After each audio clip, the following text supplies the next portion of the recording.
What's going on, everybody? Welcome back to the Counter Punch podcast. If you're new to these, my name is Lucas Cohen. His name, Rohan Borges. We're in a new setup, or the old setup per se. It's summertime, so we're back home, and new spot, new location. That old spot we were in, we're never gonna be back there ever again. Sad? Yeah, I mean, not too sad. I mean, like, it was a nice space. The flags, the room to put the flags up in the background was nice. But I hope next year we have a similar setup because I think we'll have some nice living space to set up. Yeah, I mean, it's good that we start off with a boring topic. Would I call that good? Because this card is so fucking bad. Could we call this the worst UFC card of all time? I mean, you can't.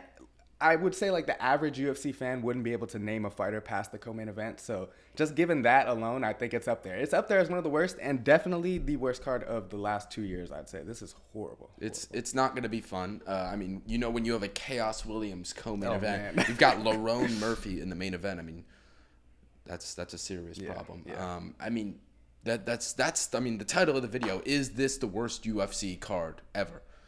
I feel like you can make a case. I mean, there is little to no. I mean, I feel like the most name value outside of the main event. Obviously, you got Edson Barboza and then Lerone Murphy. You know, this is they're trying to build him up, right? So, fair. Yeah. Outside of that, on the entire card, the most name value I'd say is probably Adrian Yanez fighting a scrub. Not a good card, but regardless, we're here. We're back to these regular, fight card posts. We missed last week. That was just because we're not together and we didn't want to do another Zoom. Let's jump in. First fight of the night. Tell me what we got. What's first? We've got Vanessa Demopoulos taking on Emily Ducote. Demopoulos versus Ducote. As I mentioned, dog shit fight card. This is the first fight of the night. Thank God do we thank the UFC for putting this one in the Apex? I feel like I'm fine. For the first time, I'm fine with this being. Yeah, I did see that report that they're trying to phase out Apex cards moving forward, but I think this one is kind of Apex worthy. Like, it's just that bad. Couldn't agree more. Emily Ducote versus Demopoulos. I'm gonna go through this one fairly, quick, and I feel like that'll be the story of a lot of these fights because there's not really much to say. It's very, very low level. Ducote, I mean, she's had fights against, solid competition. Like, who do you got? Lupe Godinez? Did she have a fight? Yeah. She had a fight against Lupe Godinez. I think that was she put up like a decent fight. Yeah. She's a solid boxer. She's okay everywhere. Demopoulos, on the other hand, I don't remember who she fought in her last fight, Demopoulos, but I know a lot of people were calling it a robbery. She got the win. I remember watching the fight. I thought Demopoulos lost. I walked away from the TV, not even hearing the decision. I was like, yep. It was Kovacevic, actually. No, it wasn't. Demopoulos' last fight. It was... no. It was Kanako Murata. Yeah, Kanako Murata. I thought Murata clearly won that fight. And for some reason, they gave the nod to Demopoulos just because of, work off her back, I think. Demopoulos, all she has is her guard and looking for arm bars. That's it. On the feet, she sucks. She doesn't really have any top game. I'm going to give it to Ducote, to be honest. I mean, what is she? Minus 200, minus 300 favorite minus here? 340 right now. 340, honestly, think it makes sense. Ducote's had, again, not to use MMA math. That's not something we like to do here. But with these low-level fights, you kind of have to do it. I'm going to take Ducote. I think she does enough to get the decision. Yeah, I got to agree with you here. I think as long as she's able to keep this fight on the feet, she should have zero issue. Demopoulos, like you said, her only real threat is off of her back with the submission game. And Ducote on the feet, like you said, she's got good experience against decent fighters. Lupe Godinez, she's been improving on the feet. I don't think she was really testing Ducote on the ground much in that fight, but she was still able to prove that she can hang with the upper echelon of the division. So I think she's just a better overall fighter than Demopoulos, and the line seems to agree with that. So, as far as the pick in this one, I'm going to go Ducote by decision. I mean, not really much needs to be said about that one. Honestly, I was going to say this fight's a piss break, but I may not even reach my TV for this one. Like, don't get me wrong. Hey, man, guys. the first 3 fights, that's the problem. I am the farthest thing from a casual. I love the UFC. I watch almost every single fight. This may be one of the first fight cards where I could really care less about the beginning of this card and the majority of the card. I mean, thank God we have, June coming up. June, let me just say, June. First of all, Let's tell the people we're gonna be there. Yes, sir. UFC 302, man. Oh, man. That's So gonna be excited. fun. So excited. And then you also got the Hamzat card, That's a Hamzat crazy Whitaker, card. First Saudi Arabia. and you got what else? What else? You got McGregor at the end of the month Oh, as yeah. well. Shoot. Absolutely Big month, banging big month. month. Yeah. This month was kind of shit. I mean, not kind of. It was really shit. You know, especially with the pay-per-view as well. UFC 301. Again, speaking of worst cards of all time, was that the worst pay-per-view of all time? You could make a case. But yeah, let's get into the second fight of the night. Actually, I misspoke. I will be here for the second fight of the night. Alateng Haley versus Clayton Rodriguez. I'm a big Clayton Rodriguez fan, man. This guy, ever since his Contender Series debut, I thought this kid was special. Just an incredibly talented kickboxer. He's got solid ground game as well. Yes, he did get mauled in his last fight. Got submitted by an arm triangle choke against Farid Basharat. But there's no shame in that. I think Farid Basharat is a future contender, possibly a future title challenger. I think he's much better than his brother Javid. I think Farid is the real deal. And I don't think there's any shame in that loss for Clayton Rodriguez. He's taken on Alateng Haley, stepped down in competition, although Alateng Haley is not a bad fighter either. I think this is a close fight. I think it definitely goes the distance. I just think Rodriguez is going to do a little bit more on the feet. As I mentioned, great kickboxer. Look at that finish over Shannon Ross. I understand Shannon Ross gets finished by absolutely everybody. But, man, Clayton Rodriguez looked like a fucking ninja out there. I don't think he dominates Alateng Haley. I think it's a close fight. I think Rodriguez is still a tad bit green, but, man, you can see the talent all over this guy. Give me Clayton Rodriguez by decision.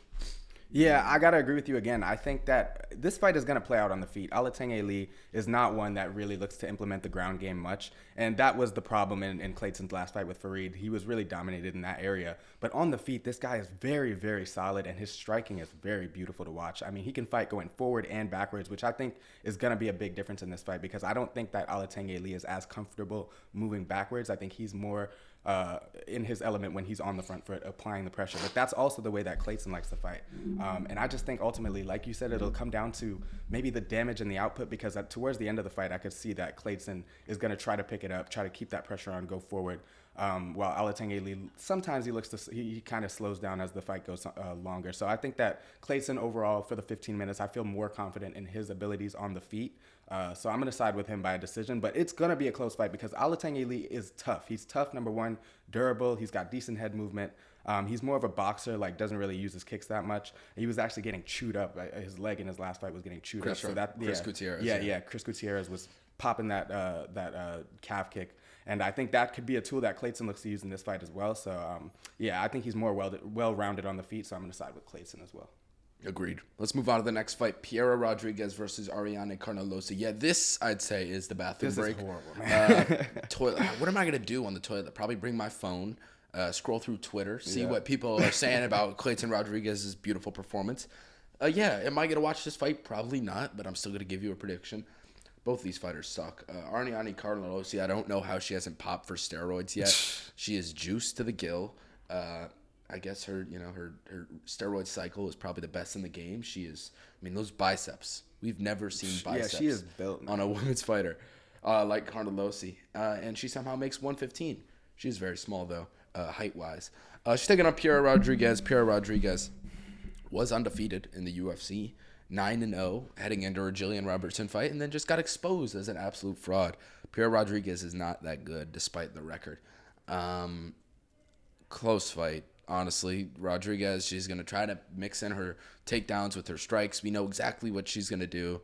She's not really going to slow down either. She's got decent cardio. Carnelossi on the other side, not the best cardio, but I feel like Carnelossi will be able to stuff some takedowns. I don't know. It's so low level. I want to pick Carnelossi just because I want to fade Rodriguez. But then you look at the odds, and Rodriguez isn't that big of a favorite. She's not, yeah. She's like minus 130, I think. Yeah, that's not bad at all. Minus 180 on some, so. It's a close fight. I'll pick Rodriguez. I don't think Carnelossi is the best of fighters. But again, Carnelossi did have a really good performance against Estela Nunes, getting the finish in that fight. But again, Nunes, 0 ground game. I don't know. I feel like Carnelossi will start to gas out as the fight goes on, and Piera Rodriguez will do a little bit more in the later rounds. I'll take Piera Rodriguez by decision. Yeah, I'm going to agree, but again, it's just such a low-level fight that it could go either way. Neither of them looked that great in their last fight. Like, Carnelossi had a fight against Liang Na where, they were just completely lost from the get-go, both running at each other, immediately hit the ground, and you don't really know much off of that exchange because, she's getting taken down and held down by Liang Na. Obviously, like you said, Piera Rodriguez doesn't have the best ground game either. But I trust her cardio a little bit more, and I think on the feet she's a little better, which is why I'm going to side with her here. I think that Carnelossi, she's built for the division, but she's trying to fight at 115. And I think typically with those larger fighters at those lower weight classes, you worry about the cardio in the later rounds.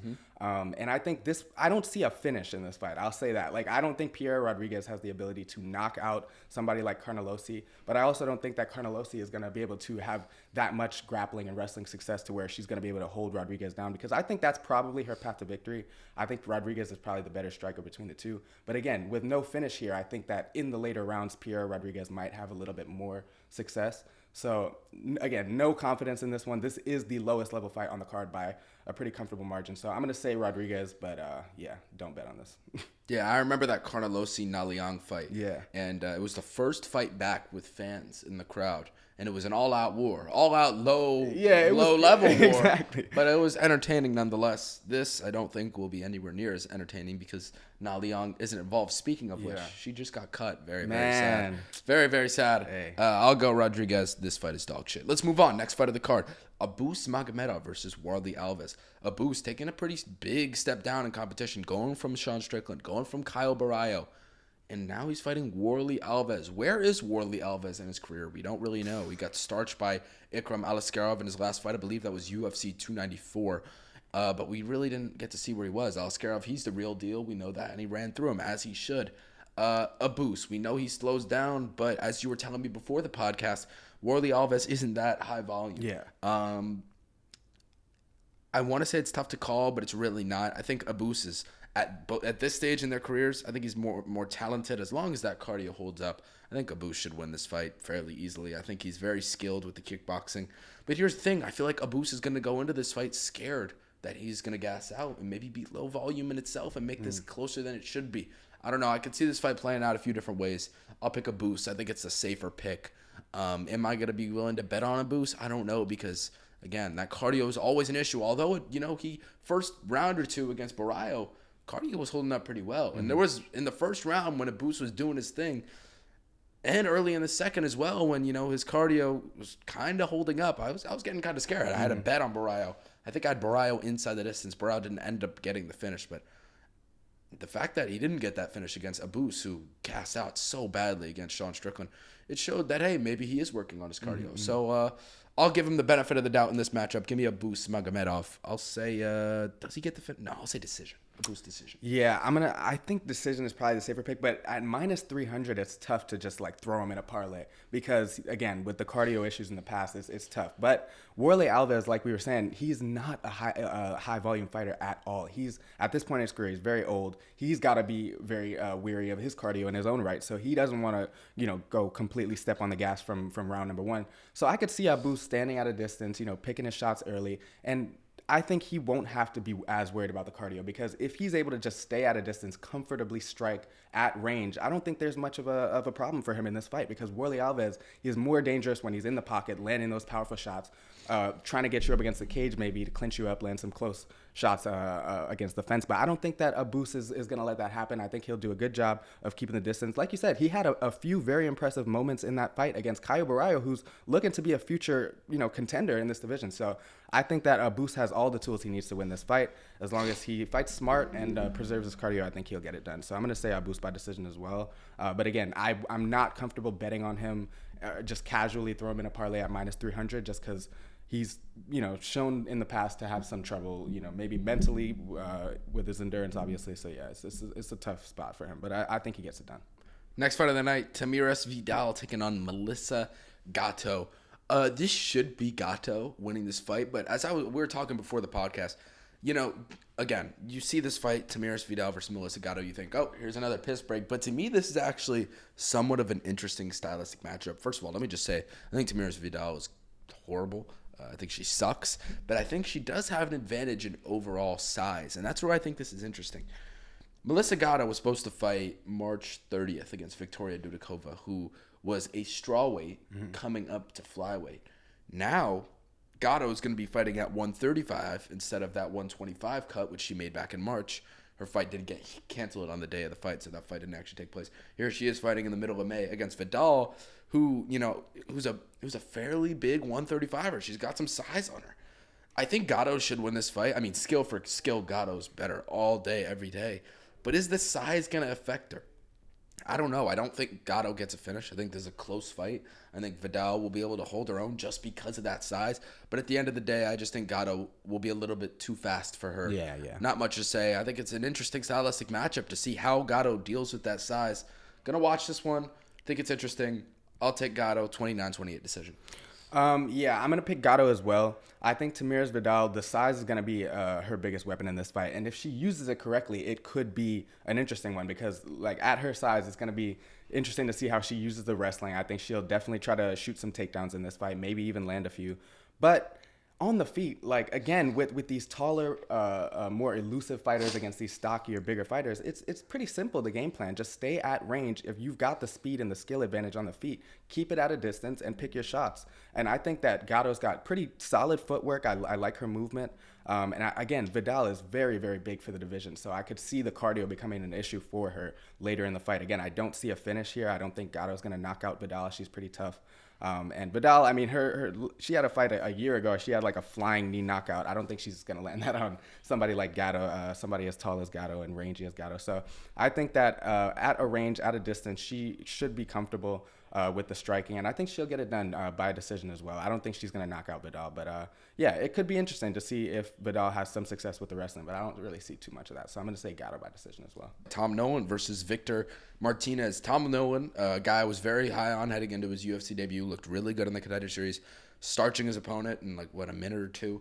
Then he debuts in the UFC, looks good, but man, just leaves his chin right there to be hit. Nicholas Mata's not bad at all, and he has some serious power, and he took advantage of that and knocked Tom Nolan the fuck out. But this is a step down. I mean, this is a step down in competition from Nicholas Mota, and I wouldn't say that's saying something because I think Mota's improving, but again, I mean, Nicholas Mota is not the best of the best at 155, I'll tell you that. Nolan's now going to be taking on Victor Martinez. Victor Martinez is just, I don't think this guy's good whatsoever. I mean, this is a guy that got finished by Jordan Levitt. As I said at the top, we don't like to use MMA math, but if you're getting finished by a Jordan Levitt, that is a serious problem. I think as long as Tom Nolan does not leave his chin in the air, he should absolutely dominate this fight. He just needs to be fairly smart. And I think even if he's smart, even if he's a little bit, calms the volume down a little bit in this matchup, I still feel like he'll be able to get a finish. I mean, this guy doesn't have the best durability. I think Nolan's a nightmare stylistic matchup for him. This guy's 6'3", 73-inch reach at lightweight. That's insane. That's wild. I also still think he's very talented despite getting knocked out cold in his last, or not cold, but rocked badly. Ref stepped in. I like Tom Nolan all day, every day here. I think this is a bad matchup for Victor Martinez, as do I think most fighters at lightweight are for Victor Martinez. Mm-hmm.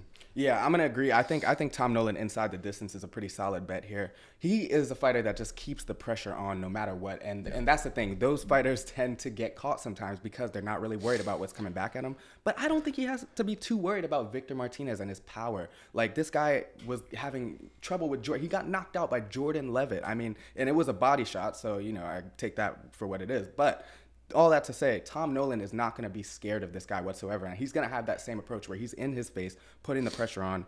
And Victor Martinez, when he's under pressure like that, he tends to just get a little sloppy with his hands. Like, his hands aren't always where they're supposed to be. He's off balance a lot of the time, where I just don't think that's going to be a recipe for success here against Nolan, who's always grounded, always set, throwing those hard shots inside the pocket. That's where he likes to be. That's where he likes to operate. And yeah, he can get in trouble with that approach sometimes, obviously, as you said, against Nicholas Mata. But even the fight before that on the Contender Series, he fought Bogdan Grad and knocked him out. So I think that's the same approach can have. It's a double-edged sword here. But against somebody like Victor Martinez, I don't think he's going to have to be worried that much about what's coming back at him. So I think he's going to be in there the whole time, be in his face, probably get him against the fence and land some clean shots and probably put him out. So I'm gonna go with Tom Nolan inside the distance. That's my pick. Let's move on. Next fight on the card, Angela Hill versus Luana Pinheiro. Man, Angela Hill is such an interesting fighter. I mean, 16-13 record. Obviously, that's not the best record for a UFC fighter per se. But here's the thing about Hill. She's good. I mean, when she wins, she looks good. Look at that Denise Gomez fight. Dominated. I wouldn't say dominated, but clearly won that fight against the prospect in Gomez, who, was looking really good. Was coming off a knockout against Yasmin Haregi. And she kind of styled on her. But again, you look at that fight against Mackenzie Dern, I believe was last summer. And Mackenzie Dern. She made Mackenzie Dern look like a good striker. I really don't know where Angela Hill is at. I mean, she has a shit performance, then she comes back and has a great performance. Where does Luana Pinheiro lie? Here's the thing about Luana Pinheiro. I think she's pretty skilled, but I do think she slows down as the fight goes on. Like, you look at her last fight against Amanda Ribas, Pinheiro was winning that fight, but then she kind of just gassed out and got fucking knocked the fuck out by Amanda Ribas. I mean, that's saying something. I don't know. I think this is a very, very close fight. I think it goes a distance. I don't think Angela Hill gets a finish because Angela Hill couldn't finish this can of Celsius. But I don't know. I feel like Pinheiro, I feel like if she tries to be low volume here, then Hill can just, do a little bit more in all 3 rounds and get the decision. But again, I don't know. I think this is a close fight. I think Pinheiro wins the first half of the fight. I think Hill wins the second. Who gets the nod? I don't know. I could see a robbery. Close fight. I'll say Angela Hill. Again, tough one to call. Man, I was going to go Hill because I think she's an underdog, right? No, she's a slight favorite. She's a favorite. Okay, so Slight. I think the it's very, value, very the close. value might be on Pinheiro because she's the underdog. But it's slight. It's very, very close. Every single Angela Hill fight is down to like the freaking slimmest margin. And I mean, half of her losses, like you said, she's got 16 and 13 losses on her record. She could have won a lot of half those. She could have won. Yeah, exactly. So she's got a lot of main event experience. Is the other thing about Angela Hill. She fought Mackenzie Dern in a main event. Crazy looking back on it, but still. That experience, I think, will definitely help her in a 3-round fight against Pinheiro, who's not she doesn't have crazy power. I think this is going to be a technical fight where both fighters are just looking to keep a high volume, give the judges a lot to work with. And Angela Hill, I think she's just a dog, man. At the end of the day, like you said, I think you laid it out pretty well. In the earlier rounds, I could definitely see Pinheiro having a lot of success. But her cardio proved to be an issue in that Ribas fight. And I don't think in a 3-round fight, I'm worried about Angela Hill's cardio whatsoever. I think that she's going to be able to put the pressure on later, especially in the 3rd round. And I mean, I like her striking, like her variety of her striking a lot more than Pinheiro's. I think that she mixes up her kicks a lot better, mixes up her body shots, her body punches a lot better. And I don't know, man. I think in a 3-round fight, this is a good spot for Angela Hill to just get a nice win here against Pinheiro, who's not a bad name, So it's interesting. Every Angela Hill fight seems like it's going to be a split decision, so that might not be a bad bet for this fight. Fight to go to split decision. Honestly, yeah. I like that a lot. Yeah. Man, I love Angela Hill. I think that she's just a dog, so I'm going to side with her, but that's maybe a little biased. I could really see this. No, I don't think that's biased at all. But here's the thing I was just thinking about as you were talking. I feel like this could be a good live betting spot for Angela Hill. For sure. Because I feel like Pinheiro 9 out of 10 times wins round 1. I mean, this girl's talented. It's just the cardio is where, where her issues lie. So, I feel like at the end of round 1, we could see Pinheiro, move up to like maybe a minus 200, minus 250 favorite, maybe even more. And maybe you can get some plus money at Hill. But again, Hill, as you mentioned, loses a lot of fights that she could have won. Tough fight to call. I'll side with Angela Hill, but very, very close. Let's move on. Next fight on the main card, Adrian Yanez versus Vinicius Salvador. Man, I feel bad for Adrian Yanez. I mean, at one point, we thought this guy was, a future title challenger, right? And he was like the future of the bantamweight division. Then he goes and fights Rob Font, gets absolutely exposed, knocked out cold. Maybe he has a bounce back against Jonathan Martinez, but no, shows that leg kicks are his biggest weakness. His last 2 fights were absolutely brutal, got viciously finished. And this is probably...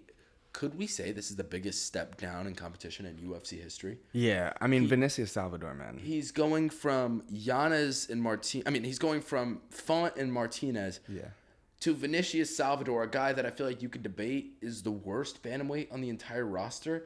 I feel like that's fair. I think Yanez is going to knock this guy the fuck out.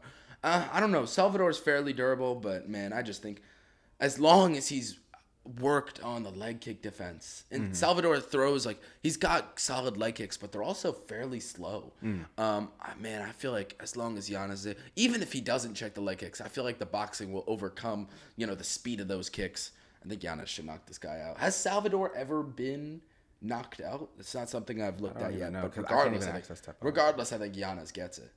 Yeah, I agree. I agree. I have nothing really else to add. I mean, just from watching these guys fight, you can see that Yanez, again, he got exposed, but Rob Font is a solid fighter in that division. Jonathan Martinez had great expectations on him as well, and the leg kicks were brutal, but that's always Jonathan Martinez. That's his approach. Vinicius Salvador is just sloppy, and he leaves his hands down. He feels really comfortable that with his head movement, like he's got solid head movement, but against a boxer, a fundamentally sound boxer like Adrian Yanez. And I don't think he was able to really show that against Martinez, because Martinez is he's actually low volume if you think about it. Like, he doesn't really throw a lot of boxing combinations. He really just digs at those leg kicks a lot. And that was just giving Yanez problem because he was never able to set his feet and actually land a real flush combination. But against Salvador, he's going to be the one on the front foot. I don't think, again, checking the leg kicks is going to be huge because if his balance and his legs are compromised, that will definitely affect his boxing. But Salvador, I'm not worried about him, hurting Yanez in this fight. I think Yanez will be very comfortable here, keep the pressure on, get him against the fence, mix in those beautiful combinations of his. And I think he'll have a statement win to get back in the win column here, remind people why he was so highly touted at one point. So, yeah, I think Yanez by finish is a good bet, but I'm going to pick him to win for sure. I mean, will he remind people? I hope so, man. He will. He will look great. It'll probably knock him out. But again, who is this against? Yeah, it's true. This is against the can. But hey, that's what you got to do. He's when 30 you at bantamweight, like that's fairly old. That's true. That's true. But when you get this kind of matchup, I think he knows that he has to make a statement. Again, 30 years old is a little worrying, but that's not crazy. I mean, he's got to make a statement in this fight. So I think he's gonna get the job done for sure. And I could definitely see him find a finish here. So, yeah, I'm going to side with him. Let's move on. Next fight on the main card. And, man, this just speaks about how shitty this card is. The fact that this is the featured fight on the card. Hey, Themba's making a little name for himself. Ramiz Brahimaj taking on Themba the Rock Gorimbo. Gorimbo, I guess. To be honest, this is a shit fight. Gorimbo, yes, he's coming off a few good wins. Yeah. But those few good wins came against the two worst fighters in the division at the moment, Takashi Soto and Pete Rodriguez. Mm-hmm. I mean, this is just, I don't know, guys. This is a shit fight. Brahimaj is literally submission or bust. Yeah, he has nothing on the feet. I think Gorimbo, as long as he defends a submission. But here's the thing. Here's the thing about Gorimbo. He's got bad submission defense. I mean, this is a guy that got submitted by AJ fucking Fletcher. Mm-hmm. I feel like it's either it's Brahimaj submission or bust. And now I'm actually curious. Do you have fight odds pulled up? Yeah, I do.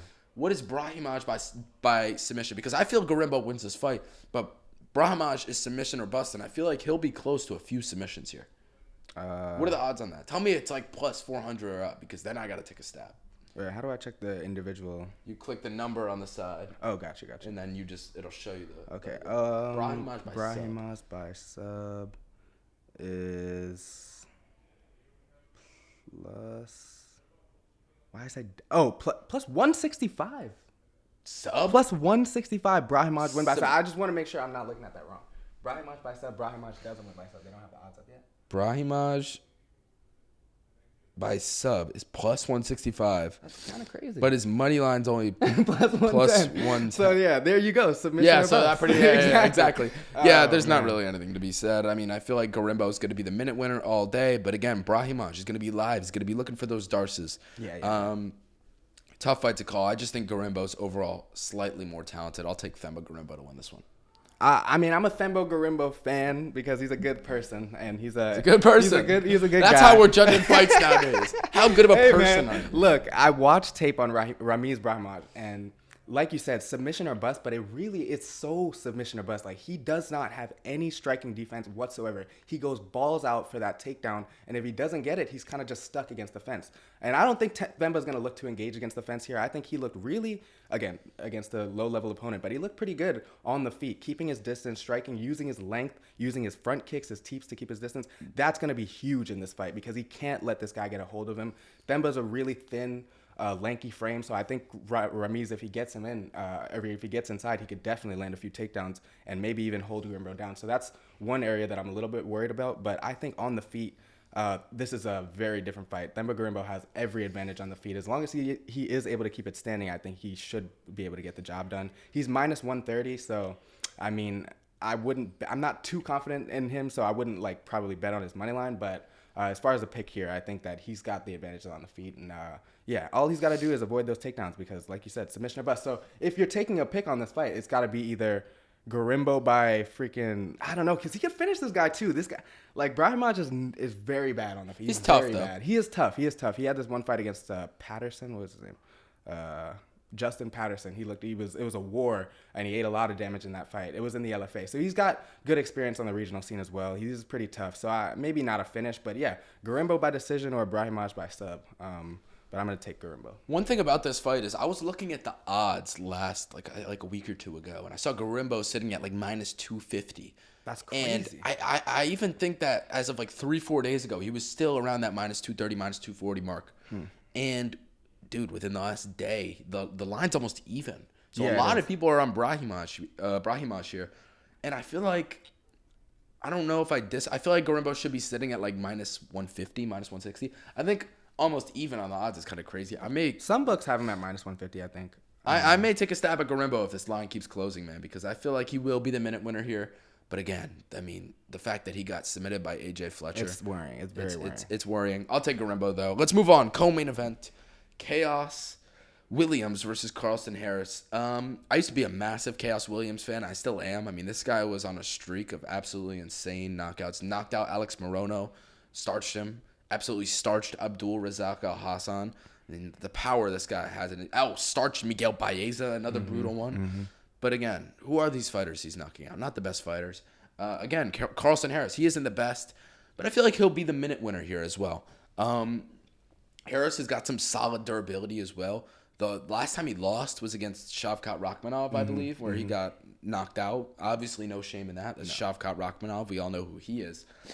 And then, yeah, he's been knocked out twice in his career. Once on the regional scene against a guy who's now in PFL. Whatever, that doesn't matter. That was, like 5-6 years ago.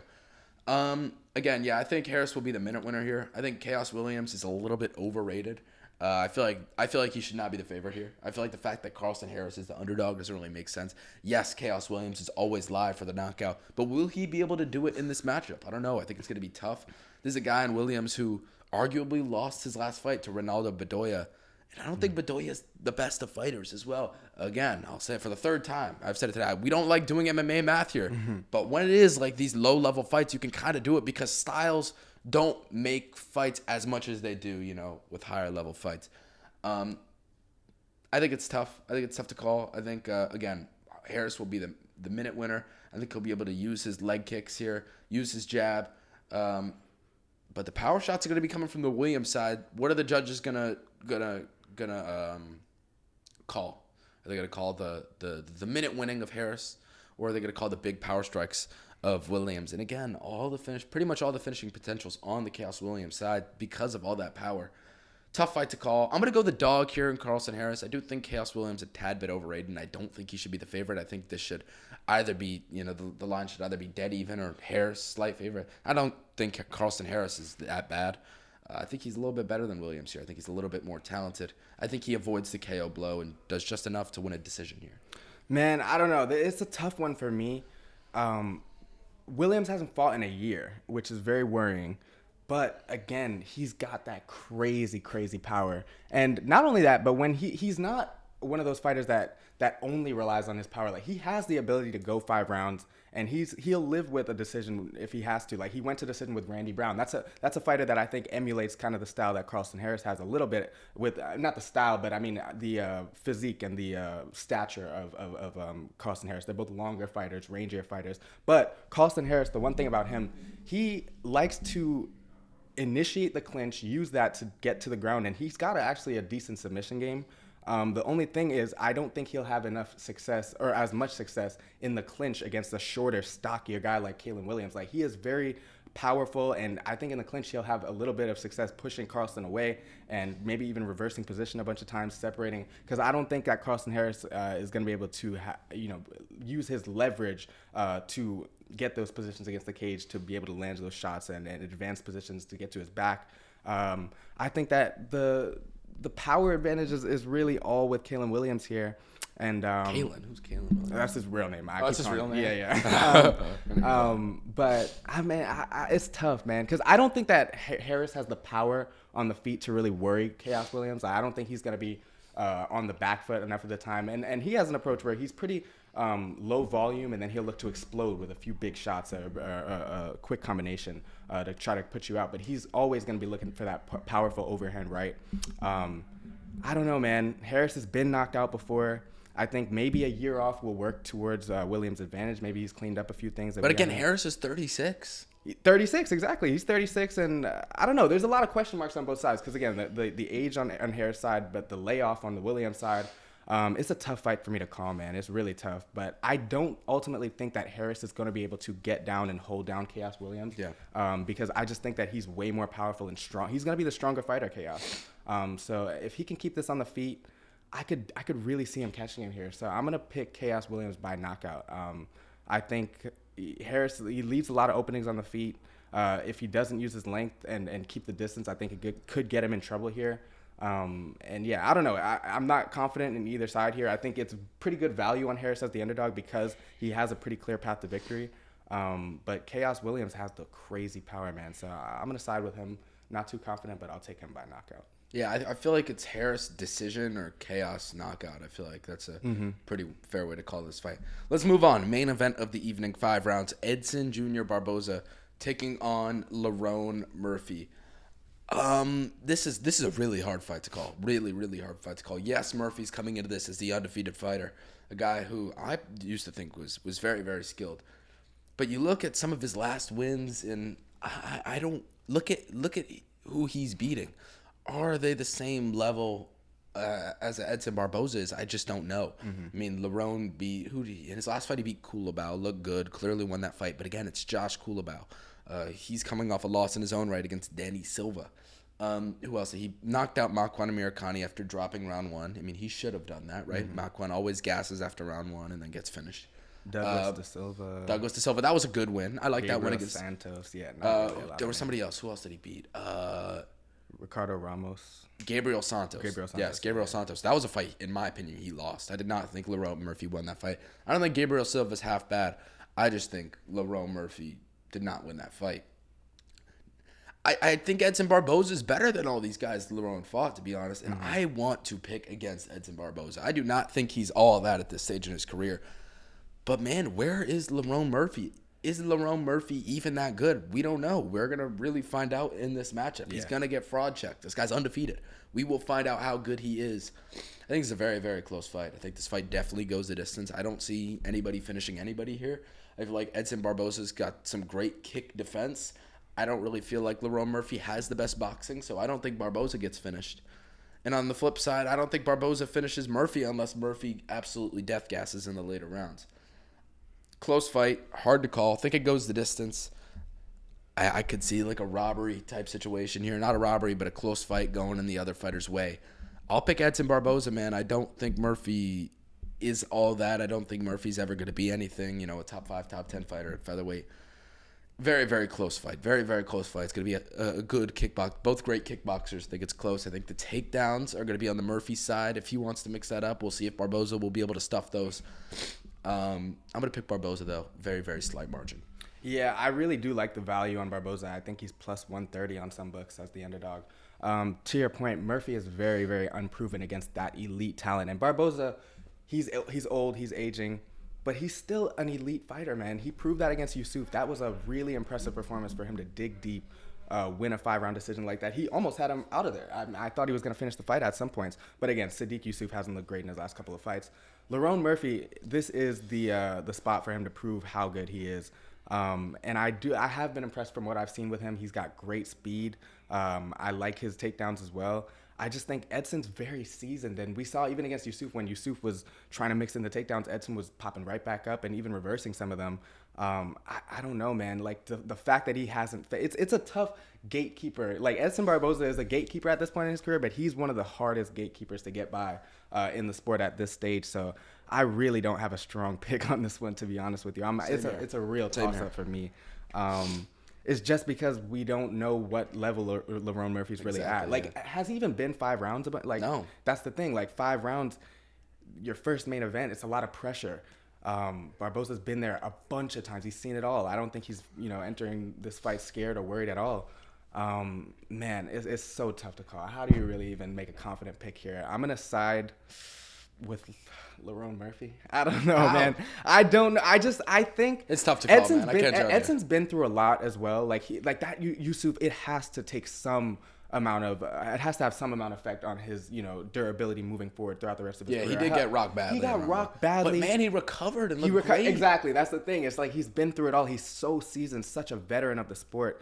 And he's got that ability to catch you off guard with those crazy spinning techniques as well, which is something that he might look to take out a lot more against somebody as inexperienced, I guess, at that higher level, like Lerone Murphy. So I could definitely see Barboza even catching him with something that Lerone just doesn't see coming. But, man, it's such a close fight to call. I'm going to side with Lerone Murphy. I'm just going to, no reasoning whatsoever, I'm just going to say Lerone Murphy wins this fight because he has to, man. This is a spot where this is a prove it spot for him, and I think it's a good matchup. Like Edson at this stage, given what he's gone through, it's a winnable fight for both guys. For sure. So yeah, I'm gonna side with Lerone Murphy with zero confidence, and that's my pick. And I'm gonna say Edson Barboza with zero confidence. I think, as you were mentioning at the top of your little speech there, I think the value is on the Barboza side. Yeah, plus 130, sure. plus 140. I feel like that's kind of crazy. I feel like the line should be dead even, maybe tiny, like minus 120. Lerone Murphy, I don't know. Tough fight to call. It's going to be a fun fight, though. I think it's very interesting stylistically. Both great kickboxers, both high level in that regime of fighting. And, that's all we got today, folks. Premium Discord. We've been on fire. UFC 301. How many units did we make? 11 units. Wow. That was a killer card. This past weekend, we went very, very light. It was very, very light. I believe I had one of my biggest bets. I believe it was my biggest bet. Was on Alex Caceres point spread. A lot of people thought Caceres won that fight. Yeah, man. And because a judge gave it 30-27 to Woodson, and that pretty much costed us winning night. So we dropped 2 units, but it's all good. Thankfully, UFC 301, we went absolutely berserk. Yeah. And I believe at this stage, we're up like 30 units on the entire year, which is pretty nuts. And the month of June is going to be fucking insane. Yeah. This guy is providing the best breakdowns in the game. I mean, he spends, days doing it takes me a lot of research on these fights and doing these long paragraph write-ups for each fight and these pros and cons of all the fighters, so you really get to know who these fighters are if you don't want to do the research yourself. Got a lot of great content in there. Right now, we're doing a 30% off deal. That's $35 a month. I mean, it's incredible value for what you get in the server. But yeah, for now, that's all we got. If you want access to the Discord or any of our socials, just click the description of this video. You can get all of that, as well as timestamps. We should add it within the first day of when this video drops. But for now, it's been Lucas Rohan. That's all we got. Adios. Peace.